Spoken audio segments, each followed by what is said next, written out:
제1장 시작.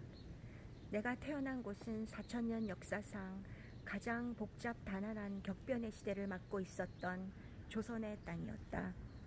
조선은 남단에서 북쪽의 만주까지 약 600마일로 동쪽에는 동해, 서쪽으로는 황해를 끼고 있다. 남동쪽으로 대한해협을 100마일 지나면 일본이 자리 잡고 서쪽으로는 약 200마일 거리에 중국 본토가 위치한다. 동서의 폭은 약 200마일, 크기는 대략 미국의 유타주만 하다. 3200개 이상의 섬들이 5000마일에 걸친 암석으로 돌출된 해안선을 따라 분포되어 있다. 인종상으로는 중국인이나 일본인들과는 다른 서아시아의 코케시아 인종과 몽고의 유목 인종들의 후예인 것으로 생각된다. 주로 산악지대로 구성되어 있고 약 5분의 1 정도만이 경작이 가능한 지역이라 생존을 위한 주민들의 고투가 매우 심했다. 또한 불행한 지리적 위치 때문에 정치적으로도 외국이 한반도를 지배하려는 사건으로 점철된 역사다. 조선 사람들이 외국의 지배와 영향으로부터 벗어나려고 노력한 정치적인 결과는 드디어 조선을 폐쇄된 은둔 왕국으로 알려지게 만들었다. 내가 서울에서 태어난 때는 1893년 11월 10일, 마침 조선이 그 자부해 오던 고립정책에서 벗어나 국제대열에 들어서려고 하던 시기였다. 나는 그 당시까지 외국인에게는 한 번도 허가된 일이 없었던 북쪽 지방에서 살게 되었다. 백인 어린애로서는 내가 처음이었다. 지금까지 근 100년 동안 금지되어 온 기독교 선교가 나의 부모에 의해 다시 시작된 것이다. 이 사실은 종교적으로 억압에서 자유라는 전환점을 맞는 중요한 역사적인 의미를 갖는다. 초기의 선교사들은 서울의 중심지에서 다음과 같은 글이 새겨진 비석을 볼 수 있다. 외국의 민족들이 이 땅을 침략한다. 전쟁이거나 평화, 둘 중에 하나가 있을 뿐이다. 화평은 나라를 배반함을 말한다. 자손들에게 경고하는 바 1000년간 화평은 없을 것이다. 1866년 글을 짓고 1871년에 이 비를 세우다. 그러나 불과 20년 후 나의 부모인 닥터 윌리엄 제임스 홀과 닥터 로제타 셔우드 홀은 미국 감리교 해외 선교회 소속인 의료 선교단의 일원으로서 조선에서 봉사하게 되었다. 나의 아버지 윌리엄 제임스 홀은 캐나다 온태리오주에 있는 글렌뷰엘이라는 곳의 한 통나무집에서 1860년 1월 16일 태어났다. 5 형제 중 맏이었는데 어려서부터 특출하게 총명하지는 않았으나 심각하고 사려 깊은 소년이었다. 그는 농부가 되고 싶지는 않았다. 1877년 1월 17살 때 마침 목수 견습궁에 자리가 난 것을 기회로 학교를 중단하고 인근 동해인 아덴스에 가서 취직을 했다. 2년이 채 지나기도 전에 건강이 나빠지기 시작했다. 결국 심한 기침과 열이 계속되어 극도로 허약해진 몸을 이끌고 집으로 돌아와 죽을 때를 기다렸다. 그때가 19살이었다. 14세 때부터 이미 기독교 신자였던 아버지는 자신이 이 세상에서 하나님을 위해 아무 일도 하지 못하고 덧없이 죽게 된 점을 가장 괴로워했다. 그런데 뜻밖에도 건강이 회복되었다. 다시 살아난 아버지의 가슴 속에는 이제 나에게 주어진 이 짧은 인생을 어떻게 해야 가장 뜻있게 보낼 수 있을까 하는 생각으로 꽉 차 있었다. 하지만 자신을 되돌아본 아버지는 배운 것이 없어 능력이 한정되어 있다는 점을 깨달았다. 이 세상에서 쓸모있는 사람이 되기 위해서는 공부를 해야겠다는 생각을 하게 되었다.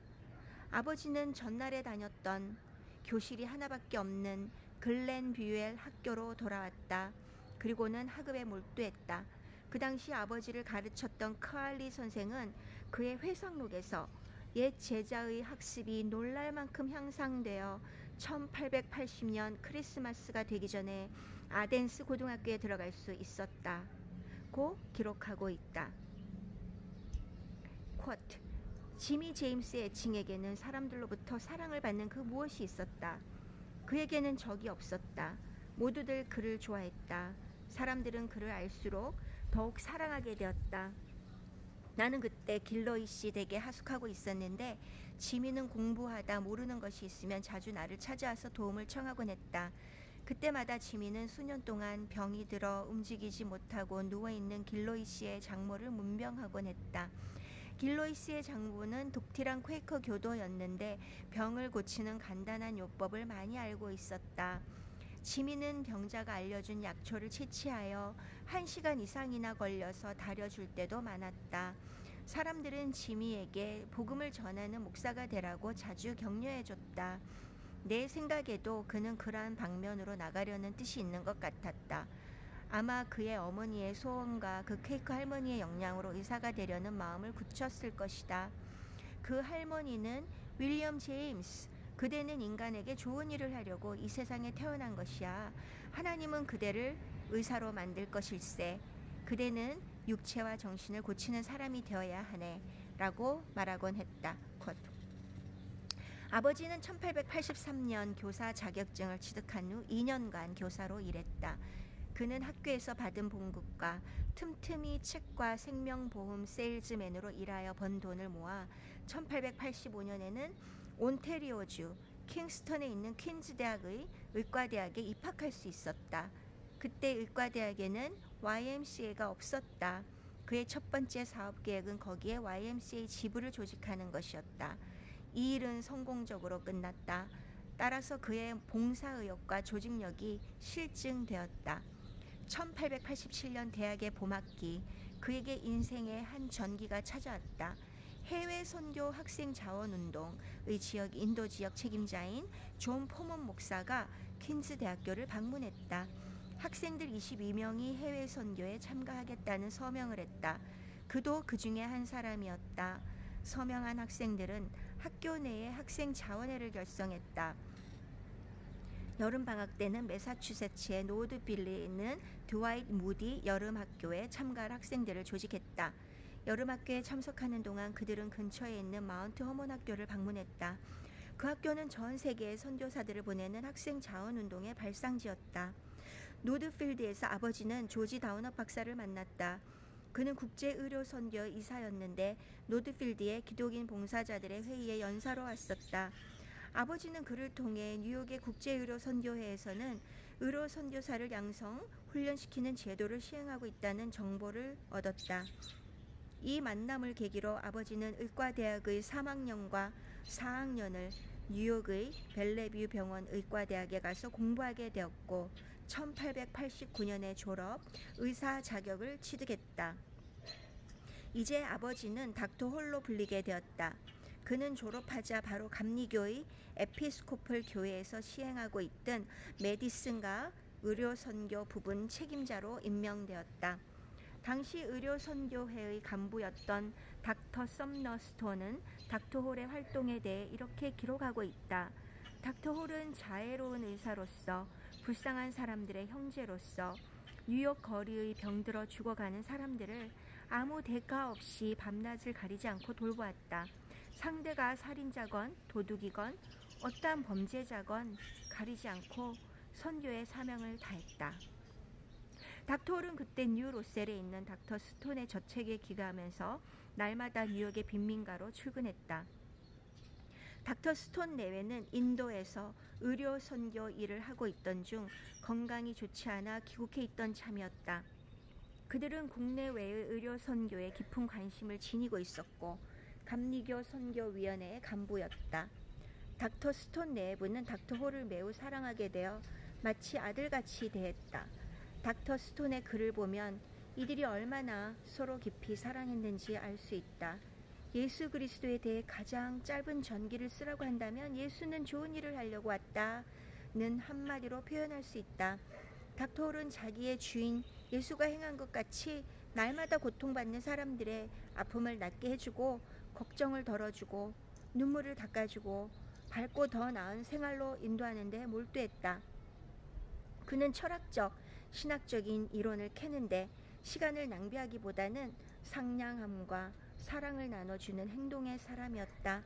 남이 질문하는 동안 그는 일했다. 그 당시 드루 신학교 학생으로서 메디슨가의 선교 일을 도왔던 노블 씨의 글에서도 닥터 홀에 대한 인상을 찾아볼 수 있다. 그는 대중들과 접촉하는 데 있어 비상한 재주를 가졌다. 우리의 큰 도시들을 차츰 복음화하는 것이 그의 계획이었다. 그 계획은 더 확대되었는데 영국의 구세군 창설자인 부드 씨의 이상과 같은 것이었다. 그는 큰 일을 처리할 수 있는 안목과 능력을 갖고 있었다. 그러면서도 일상의 아주 사소한 일이라도 등한히 하지 않았다. 1889년 11월 어느 날 간호원인 젠킨스가 닥터 홀의 진찰실로 들었으면서 새 소식을 전했다. 닥터 홀, 새 의사가 오셨어요. 닥터 로제타 셔우드라고 선생님을 도울 뿐이에요. 닥터 홀은 문 앞에 선 젊은 여의사를 보는 순간 첫눈에 사랑을 느꼈다. 그러나 닥터 셔우드는 닥터 홀의 그러한 심정을 몰랐기 때문에 경력서와 추천장을 보이며 자신을 열심히 소개했다. 닥터 셔우드의 고향은 뉴욕의 리버티로 의사 자격증을 지닌 펜실베니아 여자의과대학 졸업생이었으며 스테이튼 섬의 어린이 병원에서 인턴 과정을 마쳤다. 그녀는 벨레뷰 의과대학의 어스틴 플린트 학장이 써준 추천장을 들고 왔었다. 닥터 홀은 모든 서류들을 차근히 읽은 후 위험 있는 표정으로 인터뷰를 계속했다. 여러 해가 지난 후 그는 아내가 될 닥터 셔우드에게 첫날 인터뷰 때 자기를 꽤 높여서 선전하느라 열심이었다 고 놀려주곤 했다. 로제타 셔우드는 1865년 9월 19일 뉴욕 설리번 카운티 리버티에서 로즈벨트 셔우드와 포에비 길더슬리브 셔우드 사이에서 태어났다.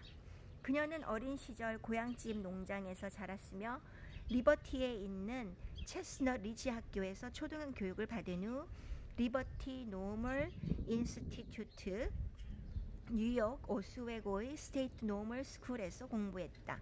이곳에서 초급학교와 고등학교 교사 자격을 취득한 후 펜실베니아 여자의과대학에 들어가기 전 1년간 1885년 체스넛 리지 학교에서 교편을 잡았다.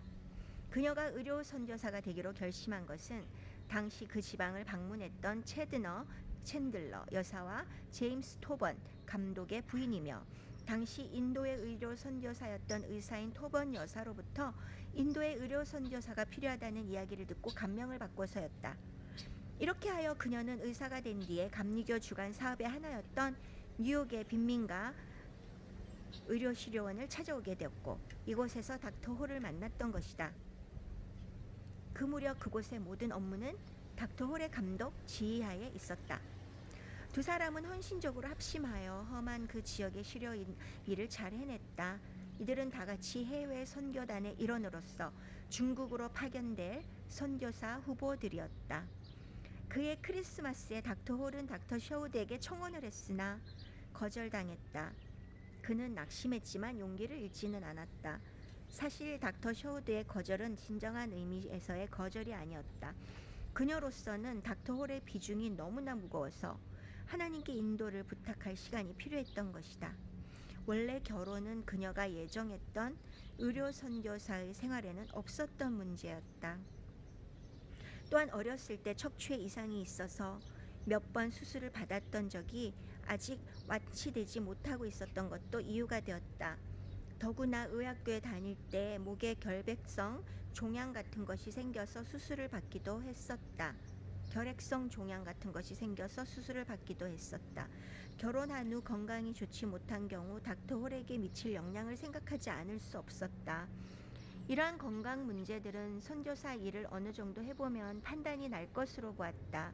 그래서 닥터 셔우드는 미국 감리교 여성 해외 선교회에 이미 선교사 신청서를 제출하고 있었다.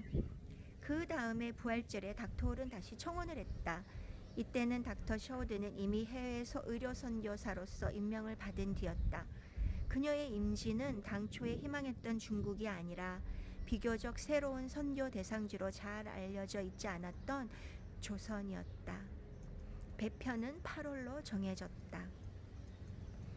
한편 닥터 홀의 경우는 캐나다 감리교 선교위원회에서 중국에 하기로 되어 있었으나 그 파견 비용의 염출에 따라서 실현성이 좌우되는 상황에 놓여 있었다. 미국 감리교 여성 해외 선교회 규정에 의하면 닥터 셔우드는 취임 후 5년 동안은 결혼할 수 없었다. 그래서 그녀는 닥터 홀에게 대신 다른 좋은 사람을 찾아보라고 말하지 않을 수 없었다. 그녀는 닥터 홀이 다른 자격 있는 여성과 결혼한다면 세 사람이 선교사로 나가게 되니 더 좋지 않느냐고 오히려 그를 설득까지 했다. 그러나 닥터 홀은 닥터 셔우드 이외에도 누구도 사랑할 수 없는 심정이었다. 약혼 기간이 아무리 길어져도 기다리겠다고 했다. 닥터 셔우드는 더 이상 사양하지 못하고 약혼을 승낙했다. 1890년 8월 22일 닥터 셔우드는 조선으로 가기 위해 리버티의 집을 떠났다. 닥터 홀은 이별이 매우 고통스러웠지만 그녀가 하나님의 뜻에 순종하는 모습에 더욱 감탄했다. 이로 인해 또 다른 차원의 깊은 사랑이 솟아났다. 그는 사랑이 가득 담긴 신뢰의 편지를 그녀에게 띄웠다. 당신은 지금쯤 태평양 위에 있겠지요. 시간이 흐를수록 당신이 탐배는 나로부터 더욱 멀어져 가지만 나의 마음은 전보다 더 당신 가까이 있음을 느낍니다. 얼마나 당신을 생각하는지, 당신을 사랑하는 마음, 이미 내 삶의 일부가 된 이 사랑의 감정은 나를 지배하는 전부가 되어가고 있습니다. 전에는 경험해보지 못했던 깊은 사랑이 한없이 솟아납니다. 더없이 소중한 당신, 사랑하는 당신이 멀고 먼 낯선 땅에서 홀로 험난한 길을 헤쳐나가야 한다고 생각하면 제 마음은 걱정으로 참기가 힘들 정도입니다. 혼자가 아니고 주님이 동행한다는 것은 알고 있지만 나는 기도를 통하여 당신의 힘이 되고자 합니다. 당신을 만나기 전 나는 이토록 사랑할 수 있는 사람을 만날 수 있으리라고는 결코 생각조차 못했습니다. 그런 내 생각은 틀렸습니다. 뉴욕의 빈민가, 연인을 만나기에는 가장 부적당한 그곳에서 나의 사랑 당신을 만났으니까요. 당신을 사랑합니다. 로제타, 당신을 향한 나의 사랑은 날이 갈수록 깊고 커집니다. 메디슨가의 시려원 사업은 계속 잘 되어갑니다. 많은 사람들이 당신의 안부를 물으면서 당신이 떠난 것을 섭섭해하고 있습니다. 우리는 매주 소년, 소녀들과 모임을 가집니다. 이 어린이들 얼마나 사랑스러운지 이 아이들이 당신을 위해 기도하면서 만날 때마다 당신 이야기를 하고 있습니다. 이 사실을 알면 당신도 기뻐하리라 생각합니다. 여러 달이 지나갔으나 캐나다 감리교 선교위원회에서는 닥터 홀을 중국으로 파견할 자금을 모으지 못했다. 그는 뉴욕의 불쌍한 사람들을 위해 계속 의료 봉사를 하고 있었다. 하나님이 자신을 인도해 줄 것을 참을성 있게 믿었으며 그 뜻이 무엇이든 언제든지 따르리라 마음을 정하고 있었다. 그가 약혼녀에게 보낸 편지를 보면 선교사 파견 문제로 그의 입장이 여러 번 바뀌어진 사실을 알 수 있다. 그는 인도에서 돌아온 제임스 토번 감독을 방문했던 일을 편지에 썼다. 토번 감독의 부인은 바로 닥터 셔우드로 하여금 의료 선교사가 되게 한 장본인이다. 우리는 주일날 은혜로운 시간을 가졌습니다. 토번 감독은 에스베리에서 설교를 했는데 저녁에는 거리에 많은 사람들을 위해 그 후에는 실내에 들어와서 설교를 했습니다. 나는 토번 감독과 함께 닥터 스톤덱을 방문했습니다. 그는 내가 인도에 가기를 원했으나 내 생각은 그렇지가 않습니다. 아무튼 외국에서의 의료 선교 일에 내가 필요하다는 점은 점점 더 큰 현실로 나에게 닥쳐오고 있습니다. 아마 1년 내에 나는 중국으로 떠나게 될 것 같습니다. 그러나 1891년 3월 3일에 쓴 편지를 보면 그의 입장은 다시 바뀐다. 우리 선교위원회에서는 의료 선교사를 해외에 파견할 능력이 금년 중에는 없을 것 같습니다. 그런데 현재 중국에는 그곳에 체류 중인 유럽인들을 진료할 의사가 필요하다는 것입니다. 내가 그 자리를 받아들인다면 대신 선교 일을 할 비용을 대주겠다는 제의가 들어왔습니다. 중국의 그 지역에는 선교사가 없답니다. 그 조건을 수락한다면 나는 선교위원회로부터 아무 도움을 받지 않고도 중국에 가서 의료 선교 사업을 자립해 할 수 있습니다. 계약 기간은 5년입니다. 하지만 뉴욕의 선교회와의 계약이 아직 1년이나 남아 있습니다. 그들에게 다음 가을에는 해외로 나가게 될 가능성이 있다고 말해 두었습니다. 그러나 같은 해인 6월 3일에 쓴 편지를 보면 닥터 홀의 예정은 또 한 번 바뀐다. 참으로 극적인 일이 일어나고 있는 것이다. 닥터 볼드윈으로부터 한 통의 편지를 받았습니다. 선교회 위원들이 나를 만나자는 것이었습니다.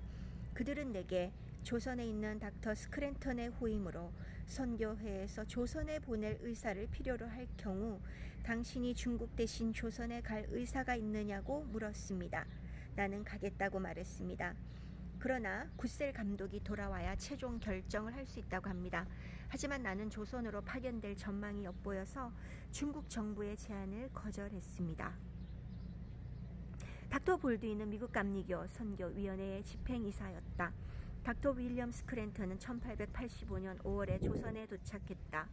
그때는 감리교 선교사로서는 첫 번째 파견된 헨리 아펜젤러 부부 그리고 장로교단의 호러스 언더우드 박사가 조선 땅에 첫 발을 디딘 지 얼마 되지 않아서였다.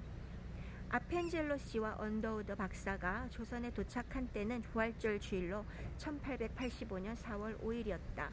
닥터 스크랜턴은 조선에서 감리교단의 의료 선교 사업을 처음으로 시작했으며 이 지역의 선교 책임자였다.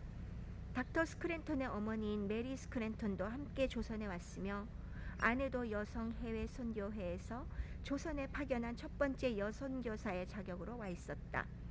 1890년 닥터 셔우드가 조선에 도착했을 때 스크랜턴 여사는 닥터 셔우드의 상관으로서 그녀를 맞았다.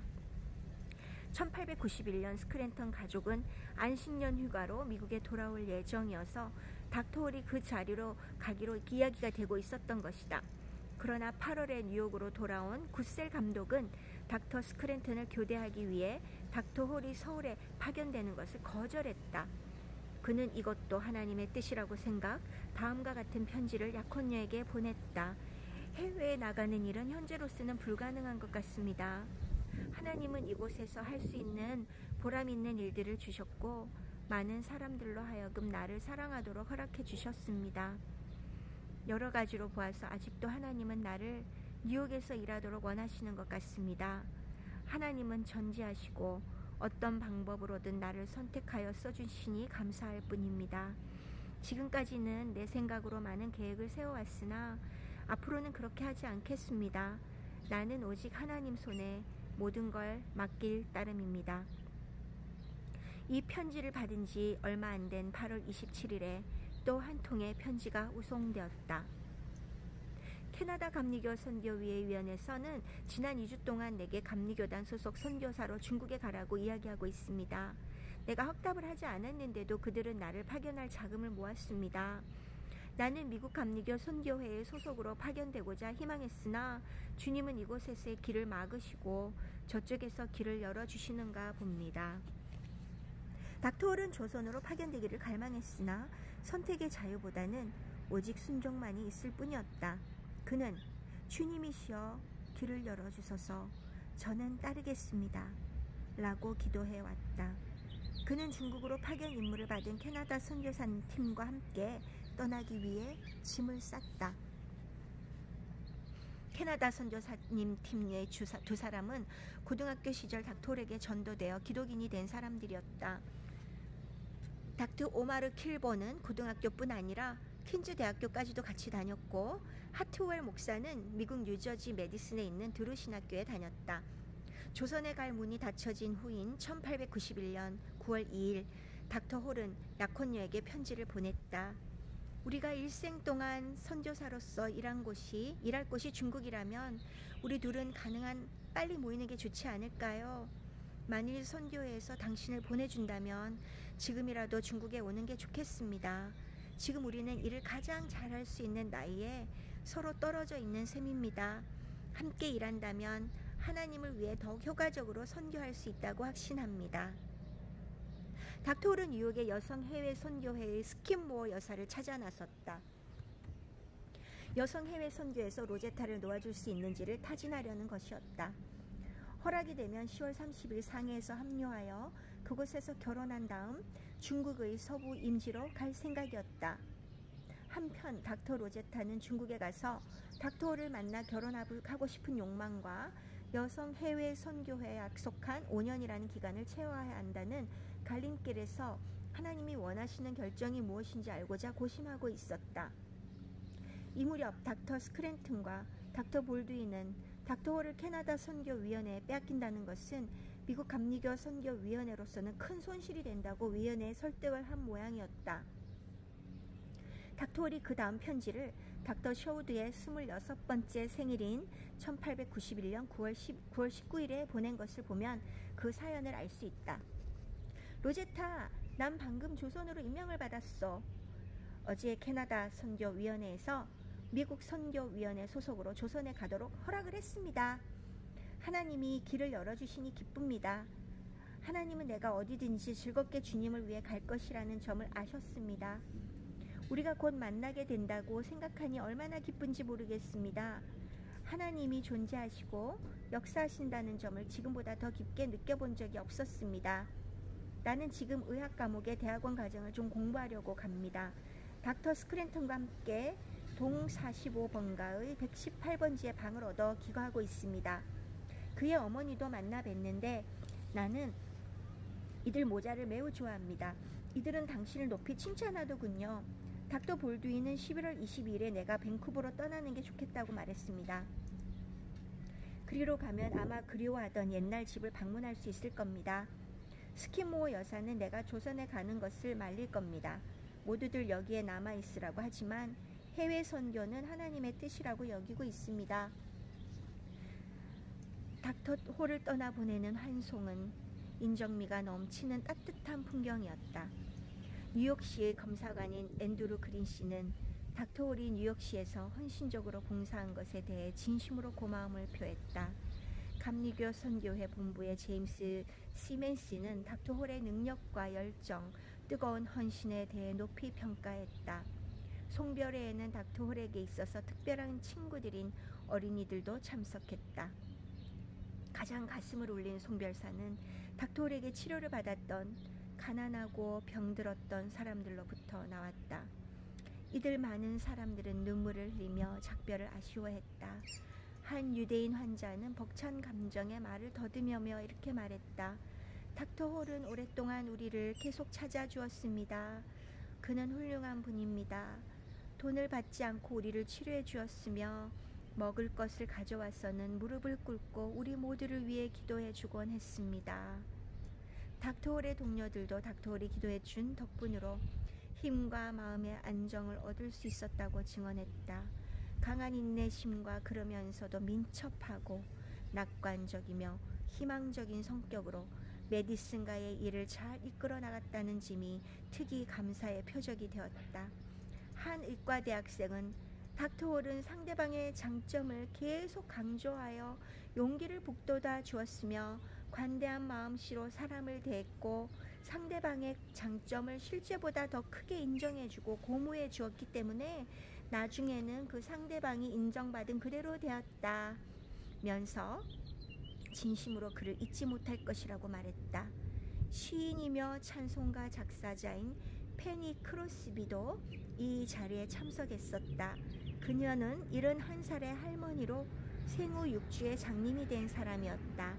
그녀는 메디슨의 주일학교에서 닥터 홀을 도왔는데 송별식에서 개인적으로 닥터 홀에게 시를 지어 주었다. 제2장 조선 왕국의 첫 인상 계속됩니다.